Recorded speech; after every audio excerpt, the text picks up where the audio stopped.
Ok, el día de hoy vamos a hablar sobre la enfermedad pulmonar obstructiva crónica. Se define como una enfermedad crónica, es prevenible y tratable, que se caracteriza por síntomas respiratorios persistentes y donde va a haber una limitación del flujo de aire por anomalías de las vías respiratorias y o alveolares debido a un proceso crónico inflamatorio.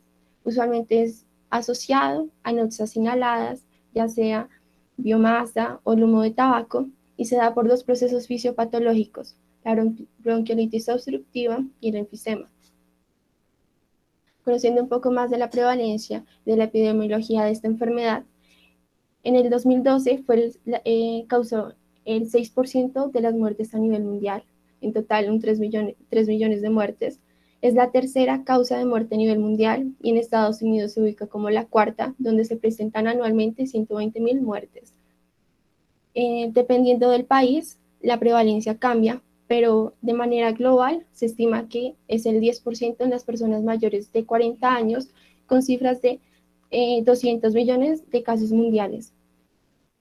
Lancet estima que para el año 2040 va a haber un aumento en la prevalencia con 4.4 muertes estimadas.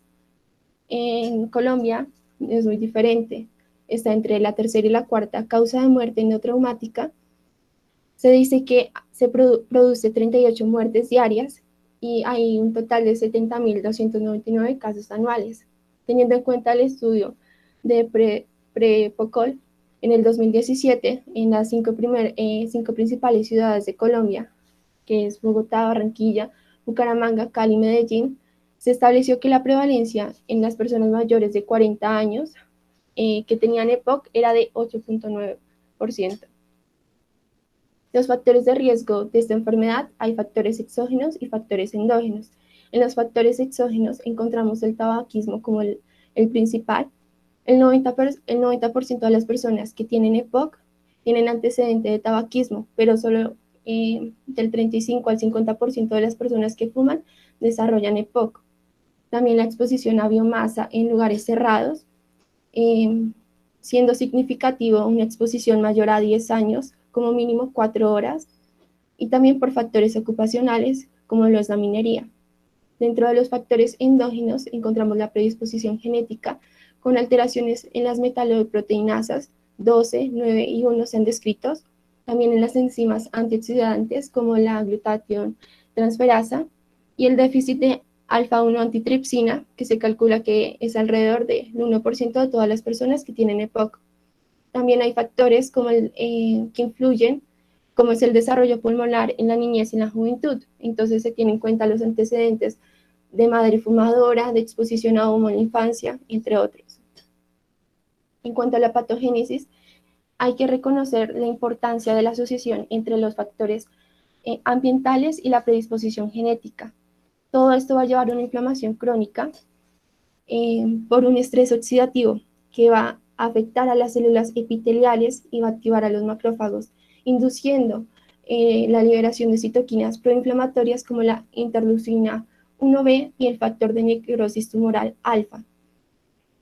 Con la activación del macrófago va y por diferentes citoquinas también va a haber un proceso donde el neutrófilo va a estar involucrado, donde va a tener elastasas, que son unas proteasas que van a favorecer al daño alveolar que se va a encontrar en esta enfermedad.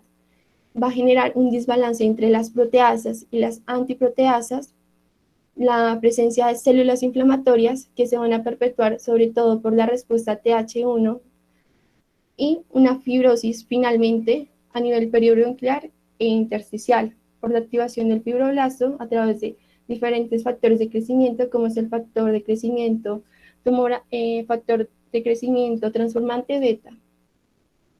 En cuanto a las alteraciones anatómicas que se pueden ver en la vía respiratoria, en el parénquima pulmonar y en la vasculatura. En la vía respiratoria va a haber una hiperplasia de las glándulas submucosas, un engrosamiento de la musculatura y una reducción de la vía aérea pequeña que va a producir una mayor dificultad para el flujo de aire. En cuanto al parénquima pulmonar, se va a perder la elasticidad que se tiene, en donde se va a poder presentar dos patrones. El enfisema panacinar, como podemos ver en esta imagen, afecta de manera global y se va a asociar más con la deficiencia de alfa-1 antitripsina, y el enfisema centrilobular, que es característico más que todo de las personas con antecedente de tabaquismo. En cuanto a la vasculatura, se va a ver una hiperplasia en la íntima y por la vasoconstricción hipóxica crónica va a generar una hipertrofia del músculo liso. En cuanto a la clínica, es importante reconocer que esta es una enfermedad crónica. Los síntomas pueden ser muy variados dependiendo de cuánto tiempo la persona lleve con la enfermedad. Sin embargo, se dice que la disnea, la tos crónica y la producción de esputo son los tres principales, siendo la disnea un síntoma cardinal en donde va a ser progresivo en el tiempo, va a ser persistente y va a empeorar con el ejercicio.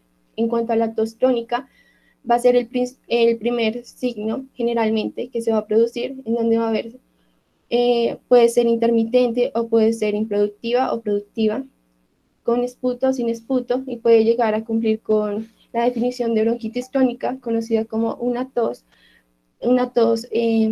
con expectoración persistente durante 3 meses, por lo menos en 2 años. La clínica hay que pensarlo en pacientes mayores de 40 años, teniendo en cuenta la prevalencia que anteriormente les estaba comentando, los factores de riesgo y que los síntomas van a ser progresivos y persistentes, van a ser persistentes a diferente del asma, y sobre todo también el antecedente de tabaquismo y la exposición a notas inhaladas que causan daño. En cuanto al examen físico, hay que tener en cuenta que puede haber un solapamiento entre las enfermedades obstructivas, como es el asma, el enfisema y la bronquitis crónica, donde se puede encontrar una interposición entre las características principales de cada uno. En cuanto al examen físico inicial, puede ser al principio normal, solo se puede presentar una expiración más prolongada, sibilancias. Cuando avanza más la enfermedad, se puede llegar a ver en la inspección un aumento del diámetro anteroposterior, conocido como tórax en forma de barril, el uso de músculos accesorios. En la percusión puede haber una hiperresonancia, un diafragma deprimido. En la auscultación se pueden encontrar ruidos respiratorios disminuidos y agregantes como crepitaciones o sibilancias. Otros hallazgos también que podemos encontrar son los callos en las superficies extensoras de los brazos, debido a que los pacientes adoptan una posición inclinada hacia adelante con el fin de ventilarse mejor, de respirar mejor. El signo de Hover, cianosis, taquicardia, asterexis por la acumulación de dióxido de carbono, distensión de la vena cava superior, si se llega a desarrollar cor pulmonare, congestión hepática, acropaquia, pero esto no es característico como tal de esta enfermedad, y lo que sugiere es la presencia de comorbilidades como bronquiectasias e incluso cáncer de pulmón. En cuanto a el déficit de antitripsina 1, generalmente se presenta en personas más jóvenes, pero va a estar acompañado de síntomas hepáticos relacionados con hepatitis o cirrosis. En cuanto a los hallazgos radiológicos, podemos encontrar los signos de pulmones hiperinsuflados, entonces una acumulación de aire a nivel retroesternal, la disminución de la trama broncovascular, una radiolucidez del tejido, una horizontalización de las costillas, un aumento entre los espacios intercostales, el corazón en gota, que es cuando la silueta cardíaca se vuelve más estrecha y alargada, el aumento del diámetro anteroposterior, como les comentaba anteriormente, y sobre todo una radiolucidez en el tejido pulmonar. Para el diagnóstico se tiene que tener en cuenta los síntomas del paciente, los factores de riesgo y también la confirmación por espirometría. En cuanto a la espirometría, el EPOC se define como una alteración ventilatoria obstructiva que persiste postbronquiodilatador con una relación FEB1-FBC menor al 0,7. Como podemos ver, este es un patrón obstructivo que durante la aspiración presenta una forma cóncava.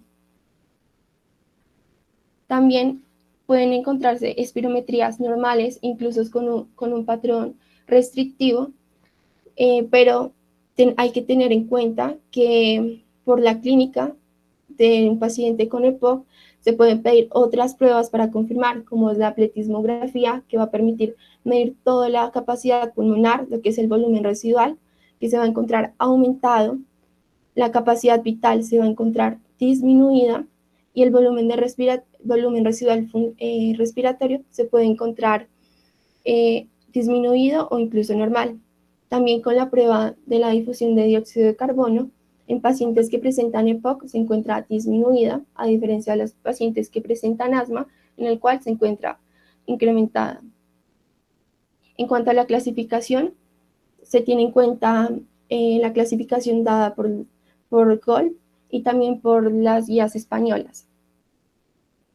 Entonces, lo primero, hay que tener confirmado por espirometría el diagnóstico que les comenté de EPOC, que es la persistencia de un patrón restrictivo postbroncodilatador. Posterior a ello, vamos a evaluar la resistencia del flujo aéreo, teniendo en cuenta la clasificación GOLD.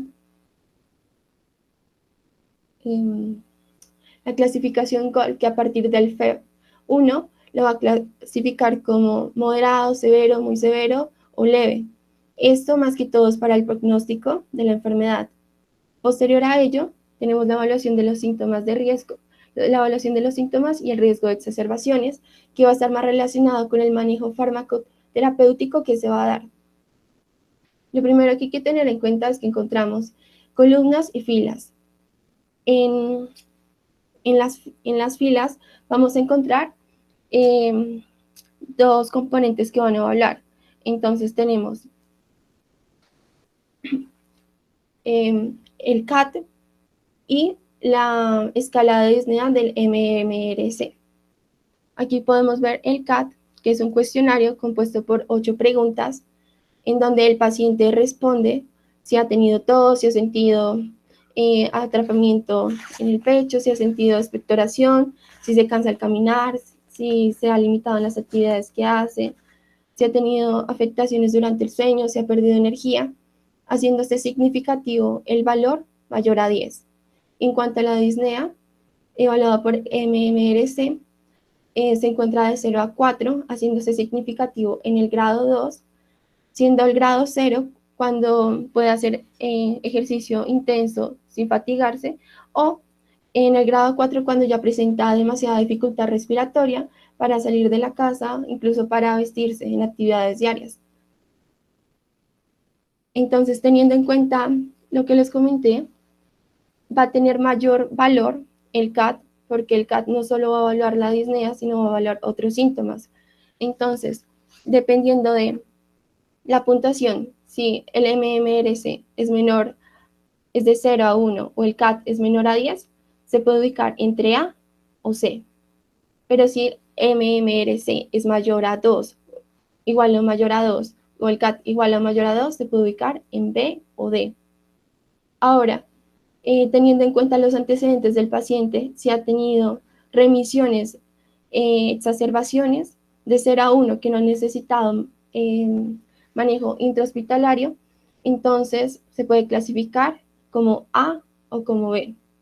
Y cuando ha tenido dos exacerbaciones o una exacerbación que ha conducido a la admisión en un hospital, se puede clasificar como C o D.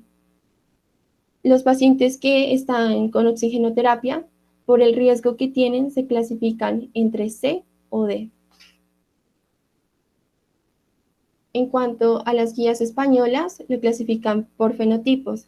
Entonces podemos encontrar un fenotipo de enfisema y un fenotipo de bronquitis crónica. Dependiendo de el fenotipo, si es agudizador o no agudizador, vamos a encontrar la combinación. Entonces, un fenotipo enfisema, que no es agudizador, un fenotipo enfisema, que es agudizador cuando presenta 2 o más agudizaciones en un año o un ingreso intrahospitalario, el fenotipo de bronquitis crónica no agudizador y agudizador, y el fenotipo mixto ACO, que es la sobreposición entre el EPOC y el asma. Hay que pensar en un ACO en pacientes mayores de 40 años que tengan el antecedente de tabaquismo, que presenten una relación FEV1-FBC restrictivo, pero y también que tenga antecedentes de signos de asma. Si tiene un diagnóstico de asma, se puede clasificar como ACO, pero si no tiene un diagnóstico como ACO, se puede presentar entonces haciéndole una espirometría postbroncodilatador con una mejoría del 15% y del 400 mililitros como mínimo, o una eosinofilia en sangre mayor o igual a 300 células. Paula, Entonces, hay una cosita, pues para seguir avanzando, hay que confundir una cosita. O sea, esos pacientes que tienen antecedente de asma previo, o sea, durante la niñez o que hayan tenido atopias, y pues tú te das cuenta con los, como dijiste, pacientes mayores a 35, 40 años, con un IPA mayor a 10 y con una relación, eh, BF1 capacidad vital forzada menor a 70. Entonces ya tienen el diagnóstico, si tienen anterior de asma, pues dice que es un ACO. Pero hay unos pacientes que siempre han estado mal categorizados, como si fueran siempre POC, o fueran asma. Entonces son diagnósticos que el asma a veces no cuadra ahí. Entonces, si ya tiene el diagnóstico, si no tiene el diagnóstico de asma, pues tú sí le haces una prueba y tiene que cumplir tanto los dos. Como la prueba por bronquilatadora, mejoría mayor al 15, igual al 15%, y 400 mililitros. No es una o la otra, siempre las dos. O lo que haya presencia de eosinofilia mayor a 300. Pues algunos otros también toman como si fuera los eosinófilos en esputo. Pero pues por guías, estas son de GC, estas son, este cuadrito creo que lo sacaste de la guía de asma, si no estoy mal, y pues hacer el diagnóstico de ACO. Lo que va a cambiar es que el tratamiento de POC pues casi nunca lleva corticoide, y el ACO sería la única indicación de que lleve corticoide. Pues ahorita lo vamos a ver más adelante, me imagino. listo, gracias. Bueno, en cuanto al enfisema y la bronquitis crónica, los fenotipos pues se pueden presentar más que todo características de cada uno, pero no todas se van a cumplir en el paciente, sino que nos puede hacer pensar en enfisema o bronquitis crónica. Digamos, el aspecto del enfisema se le va a conocer como soplado rosado, y el de bronquitis crónica abogotado azul. Se va a presentar la bronquitis crónica en pacientes más mayores que en el enfisema. El síntoma cardinal, por así decirlo, va a ser la disnea temprana en el enfisema, y en la bronquitis crónica la tos productiva.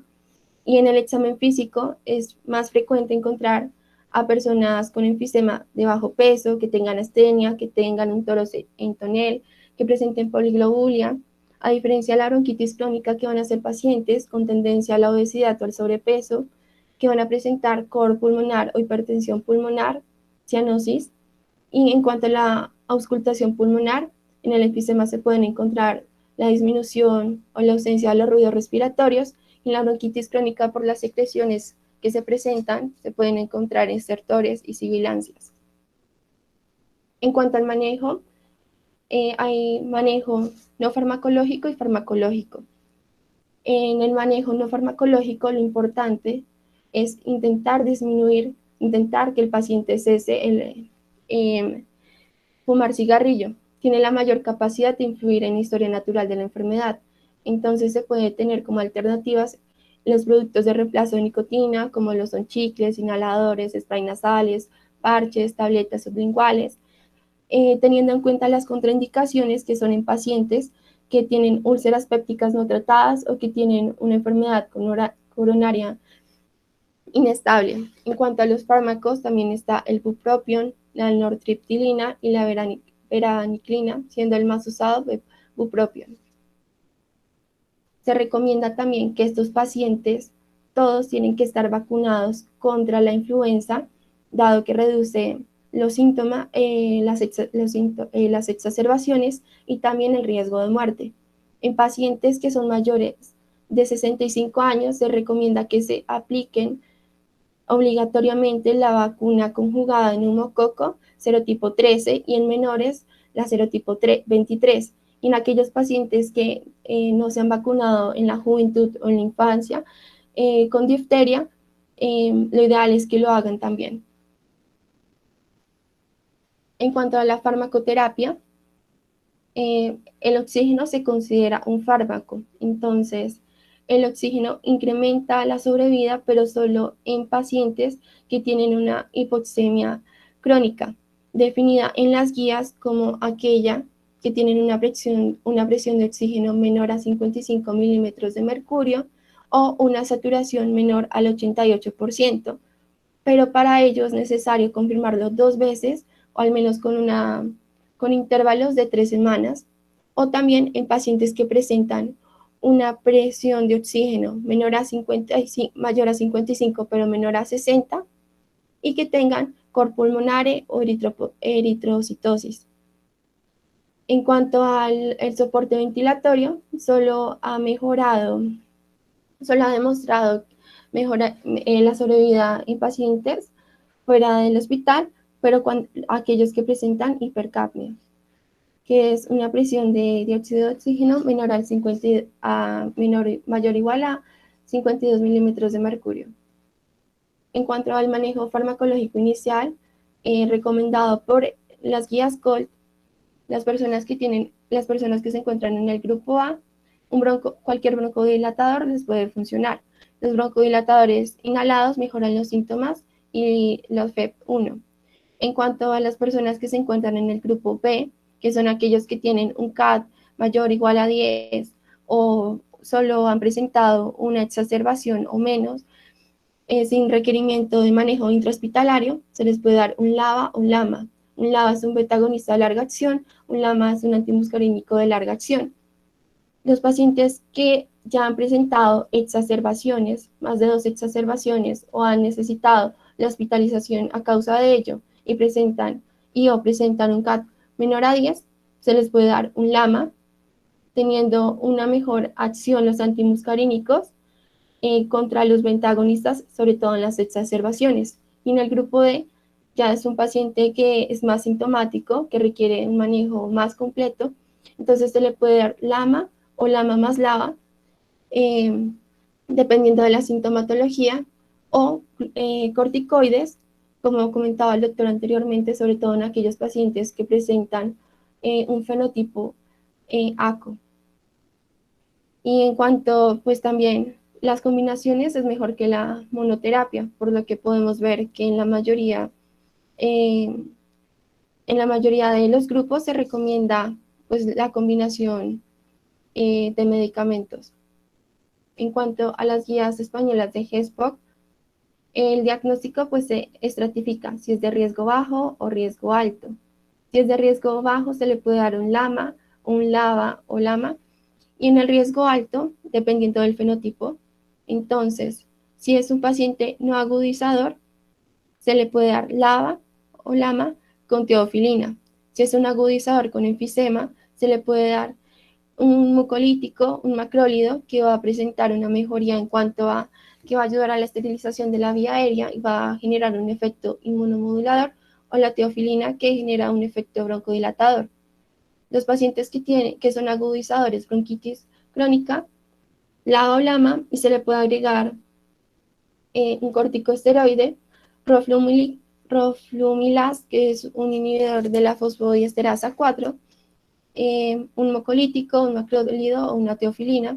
En cuanto al fenotipo mixto, la recomendación es incluir un glucocorticoide. En cuanto a los pacientes que ya se les dio un manejo inicial, pero llegan a presentar signos de disnea o exacerbaciones, puede ser requerido la intervención y la reconsideración de la terapia. Entonces, si un paciente estaba con LAMA o LAMA, se le debe agregar los dos.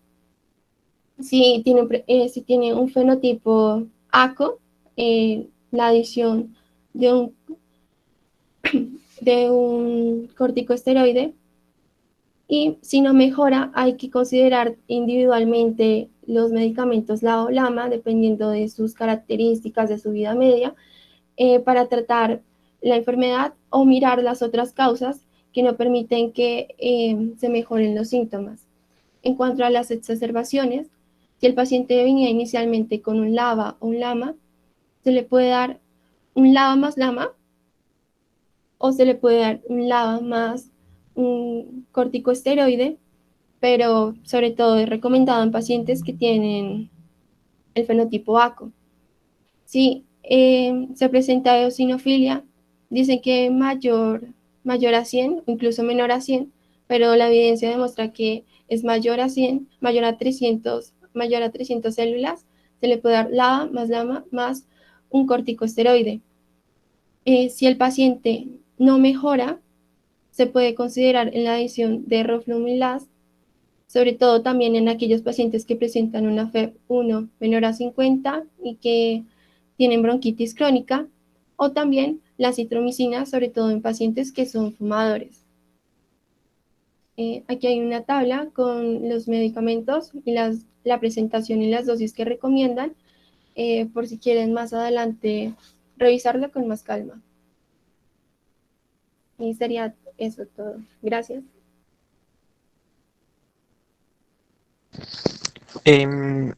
Con respecto, bueno, sobre algunas conclusiones, pues, claro, pues en qué es la enfermedad del EPOC, que dijimos que es una enfermedad pues, que es inflamatoria, pero produce destrucción como de la vía aérea pequeña, produciendo, la que dice, lo que dijo Paula, produciendo que se acumule aire dentro de los pulmones y va con una alteración espirométrica de un patrón obstructivo, aunque algunas veces puede presentarse con un patrón normal con tendencia a la obstrucción, que eso se lo podría ver en la espirometría, que se lo varía como si tuvieras una relación BEF1 capacidad vital forzada normal con un BEF1 menor al 70%. Entonces eso lo dirías con un patrón normal con tendencia a la obstrucción, que podría estar asociado a una EPOC, pero tendrías que hacer otras pruebas complementarias. Ya del tratamiento, ahí puedes regresarte una diapositiva, Paula. Otra. Pues bueno, no, la siguiente. Pues ahí aclarar, bueno, que las combinaciones dependiendo también de la edad, pues los estudios que han documentado, que las combinaciones, por ejemplo, LAVA más LAMA, que por ejemplo vamos a hablar de Indacaterol, pues la que más tenemos disponible, pues la que más se formula aquí en Colombia, que hizo, pues sí aumenta el riesgo de mortalidad en los estudios, en los enlaces definitivos en algunos pacientes. Y recordar que todos los pacientes con oxígeno siempre deben categorizarlos en grupo C o D. O sea, si no ya tienen una exacerbación o tengan un CAT menor de 10, siempre van a manejarlos en ese grupo, C o D, disminuyó la mortalidad. Y con respecto a la oxigenoterapia, pues todos los estudios están hechos a nivel del mar. Entonces ahí lo que decía que es una PO2 menor a 55, pues en Colombia tomamos, aquí en Bogotá, perdón, tomamos como si fuera de 60. Listo. Y con respecto a lo que dijo Paula, sí, es verdad que nosotros nos lleva más que CAT que por MMRC. Entonces el CAT sí nos va a definir más que todo la clasificación entre la lado izquierdo y el lado derecho. Y con respecto a los eosinófilos que decía al final, ahí sí en la guía sí es 100 porque los de 300 es para el diagnóstico de ACO, pero para el tratamiento sí vamos a basarnos en los eosinófilos periféricos mayores 100 o menor de 100. Pero el roflumilast es un tratamiento más que todo para mejorar tanto la sintomatología como las exacerbaciones del EPOC, pero no disminuyó la muerte. El único que disminuyó la muerte en EPOC fue la terapia de oxígeno. Del resto solo son terapias de soporte. Y pues sí es indispensable la aplicación de la vacunación, ya sea de nuevo 23, influenza, para prevenir las exacerbaciones, que esas exacerbaciones pueden estar asociadas ya sea con compromisos estructurales o con infecciones por estafilococcus aureus resistentes o pseudomonas. Y eso, ¿alguna pregunta pues para Paula o que pueda responderla?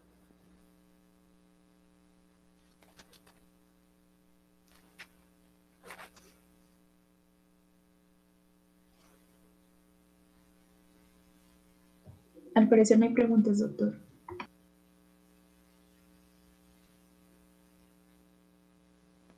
Perfecto, muchas gracias a todos. Dale, muchas gracias, Paula. Muy buena presentación. Te agradezco. Muchas gracias, Paula, y muchas gracias al